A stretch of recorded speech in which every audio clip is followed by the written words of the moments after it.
Snowcross on kilpaurheilua, josta on tullut aika lailla elämäntapa. Sitä tehdään joka päivä aika lailla täysillä ja siihen panostetaan tosi paljon. Ollut tosi isossa roolissa omassa elämässä. Se on ollut joka talvi semmoista kiertämistä ja on tykästynyt sitten siihen kilpailun viettiin ja hyppimiseen ja kaikkeen muuhun, mitä lajiin kuuluu, niin se on isossa roolissa omassa elämässä. Enemmänkin ehkä elämäntapa kuin mitä se on harrastus. Se vie aika pitkälti kaiken ajan, mitä sulla on. Adrenaliini virtaa kyllä ihan kunnolla, kun pääsee tuohon viivalle. Vähän semmoista jännitystä, ekstriimiä elämää. Se on tietysti tosi kivaa ja antoisaa myös ja sen takia sitä jaksaa tehdä päivästä toiseen ja vuodesta toiseen.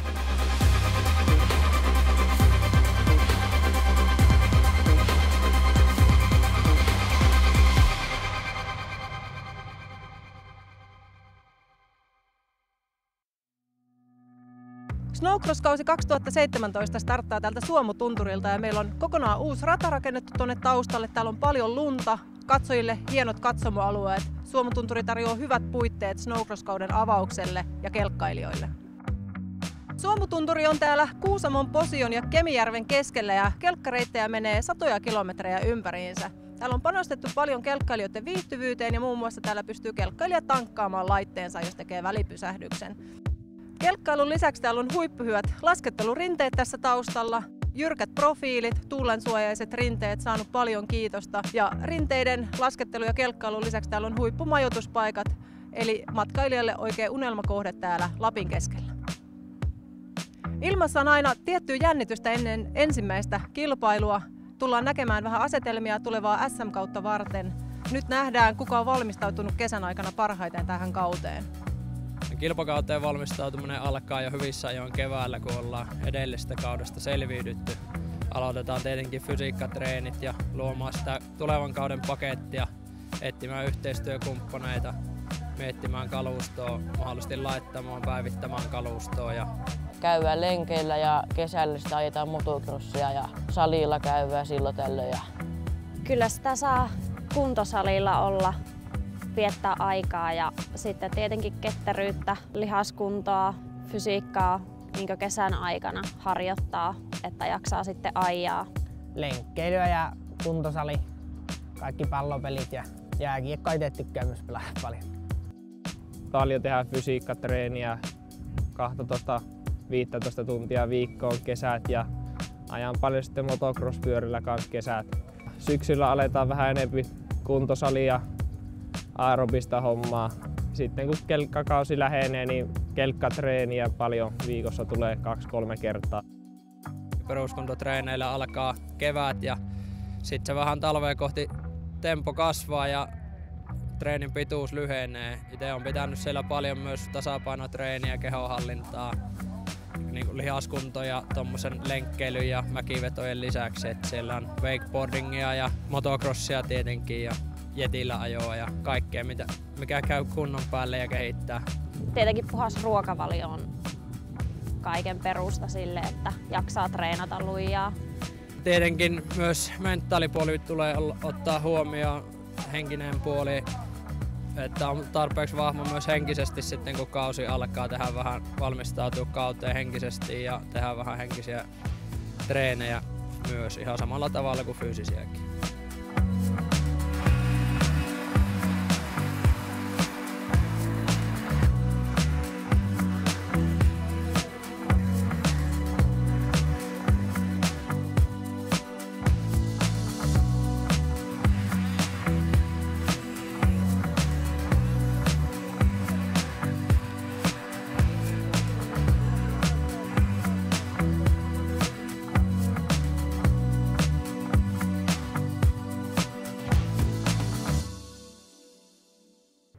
Eli Snowcrossista meillä löytyy monta eri luokkaa. On harrasteluokkaa, mihin voi lähteä ihan täysin ilman kokemusta. Naisille on oma luokka, eli sinnekään ei vaadita mitään hirveätä kokemusta, jos haluaa lähteä kokeilemaan uutta lajia. Junioreille löytyy 11-14 luokat ja 14-16 luokat. Sitten löytyy veteraaneille, eli vähän vanhemmille ihmisille omaa luokkaa. Sitten on nämä meidän vähän kovemmat luokat, eli semi-pro, missä pitää olla jo jonkun verran kokemusta, kun sinne lähtee. Se on tällä hetkellä yksi meidän kovimmista luokista. Ja semi-prossa sitten menestyneet nostetaan pro-luokkaan, mikä on pelkästään luokitellut kuskeille, ja he ajavat sitten tästä SM-taistelusta.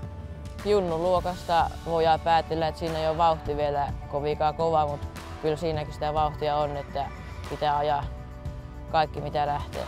Jos hyvin menee, niin isommista junnuista jatketaan sitten semi-prohon ja siitä sitten prohon vielä. Juniorit 14-16 sarjassa on yleensä noin 10 osallistujaa. Taso on suhteellisen kova. Tasoerojakin on paljon luokassa. Tulevaisuuden suunnitelmiin kuuluu Pro-luokan Suomen mestaruus Suomessa. Naisten sarja on tietenkin siinä ei niin lujaa eetäkö tuolla Pro-sarjassa, mutta paljon yritystä ja kyllä mitkä pääsee viivalle, niin siinä on kans ihan samalla lailla jännitystä ilmassa. Ja lajin aloittaminen oli mulle semmonen tietenkin iso asia, mutta se kynnys ei ollut hirveän suuri, koska kuitenkin on pohjalla hyvä kunto ja näin, mutta siirryin toisesta lajista kyllä, eli fitness oli mun päälajina muutaman vuoden ja siellä sain hyvän kunnon kehitettyä sitten tähän pohjalle, että vaikka aloitinkin tyhjästä, niin kuitenkin siellä oli lihaskuntoa ja pohjalla, että sille oli hyvä jatkaa sitten tähän, vaikka onkin täysin uusi laji, niin paljon jo voin kyselemään ihmisiltä, ottamaan hihasta kiinni, että miten tämä asia menee, että pääsin niin etenemään siinä asiassa. Mutta tosi hyvin ihmiset ottanut vastaan. Täällä on hyvä porukka ja ehdottomasti kyllä suosittelen kaikkia meidän ottamaan jonkun harjoituskelkan alle ja lähteä kokeilemaan, että tosi hauskaa on ollut. Semi-pro-luokassa on todella paljon kilpailijoita ja se on vähän niin kuin porras isompaa, eli tähän pro-luokkaan. Kullan kilto silmissä me lähden ajamaan tuonne ja kisoja on aika paljon tänäkin kautena, että sehän on tietenkin hyvä juttu tämä lajin kannalta. Tänä vuonna ajan pro-luokkaa ja ihan mielenkiintoinen. Tulee viime vuonna voitin semi-pro-luokan ja nyt sitten nousin tähän pro-luokkaan ja katsotaan miten tänä vuonna käy. Kaikki Suomen kisat meinasin kiertää, kansalliset ja SM ja varmaan Ruotsissa ja Norjassa joku se kisa. Pro-luokka on tänä päivänä tosi kova tasoinen. Meillä on ihan kansainvälisesti kovia nimiä ja se on niin kuin Suomen kovin luokka tietenkin. Tää kausihan näyttää taas hyvältä, että starttantiin täällä Suomulla ja sitten on SM-sarjaa tulossa ja MM-kilpailua ja muita kansallisia kilpailuja Suomessa ja Ruotsissa on myös hyviä kisoja ja sitten VM-kisa Norjassa on myös ohjelmassa. Eli Pro-luokka on kuninkuusluokka, minne tähdätään oikeastaan junnuluokasta lähtien. Se on niinku päätavoite ensimmäisenä ja siellä on niinku kaikki huippujätkät vääntää tosissaan kilpaa. Ei ole enää mikään niinku leikin asia, että sinne lähdetään niinku jokainen haluaa voittaa ja siinä on tosi kyseessä, sanotaanko näin.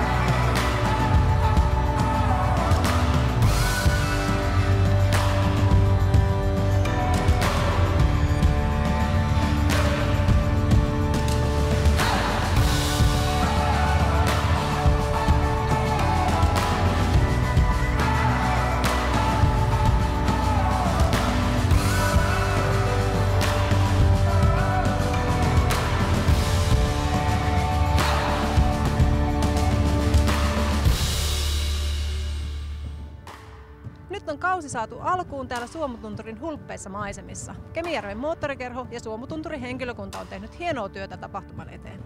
Kilpailu oli erittäin tiukkaa ja tasaväkistä tänään. Pääsy podiumille vaatii täydellistä onnistumista kuskilta sekä kelkan tekniikalta. SM-kausi tulee olemaan erittäin jännittävä.